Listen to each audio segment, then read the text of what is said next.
CPI 100 ఏళ్ల ముగింపు వేడుకలు ఖమ్మం నగరంలో ఘనంగా నిర్వహిస్తున్నామని ఎమ్మెల్యే కూనంనేని సాంబశివరావు తెలిపారు. ఖమ్మం జిల్లా చరిత్రలోనే కనీవిని ఎరుగని రీతిలో కమ్యూనిస్టు పార్టీ బహిరంగ సభ జరుగుతుందన్నారు. అధికార పార్టీలకు కమ్యూనిస్టు పార్టీలు దిక్సూచి అవుతాయన్నారు. కమ్యూనిస్టులు లేకపోతే ప్రభుత్వ రంగ సంస్థలు, బొగ్గు, మైనింగ్, బ్యాంకింగ్ లాంటి అనేక రకాల సంస్థలు ప్రైవేట్ వ్యక్తుల చేతుల్లోనికి పోతుందన్నారు. బీజేపీకి వ్యతిరేకంగా మాట్లాడితే కేసులు పెడుతోందన్నారు ఎమ్మెల్యే కూనంనేని సాంబశివరావు.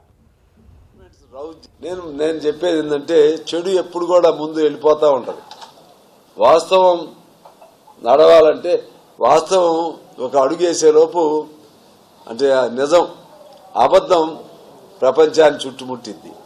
అది కొద్దిగా వాళ్ళు ఏంటంటే దేశభక్తి కంటే మతం పేరుతో ఇంకో పేరుతో ఆ సెంటిమెంట్స్ రౌజ్ చేసి కొద్దిగా ఇమీడియట్ గా అట్రాక్ట్ అవుతున్నారు వాళ్ళు. కానీ కమ్యూనిస్ట్ పార్టీగా మనం ఆలస్యమైనా సరే కమ్యూనిస్ట్ పార్టీగా దానికి అందరూ కలవాలని కోరుకుంటున్నాం. అందరు కలిస్తే ఖచ్చితంగా కమ్యూనిస్ట్ పార్టీయే ప్రత్యామ్నాయం అవుతుంది. ఇవాళ దేశంలో ఎలా ఉందంటే వాళ్ళు ఎన్ని తప్పులు చేసినా ఆ మతాన్ని అడ్డం పెడుతున్నారు. మన ఉపాధి ఉంది, ఉపాధి హామీ దానిలో మతాన్ని రాముని తీసుకొచ్చారు.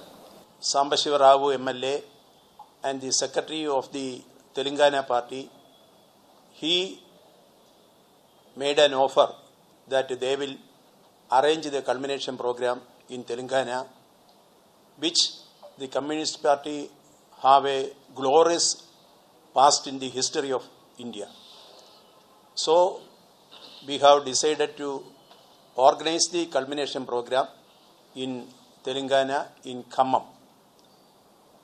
Now we came to know that they have organized a great Mammoth rally on 18th, and because of the rally in Khammam, our party national leadership decided to convene the national executive, national secretariat and national council here.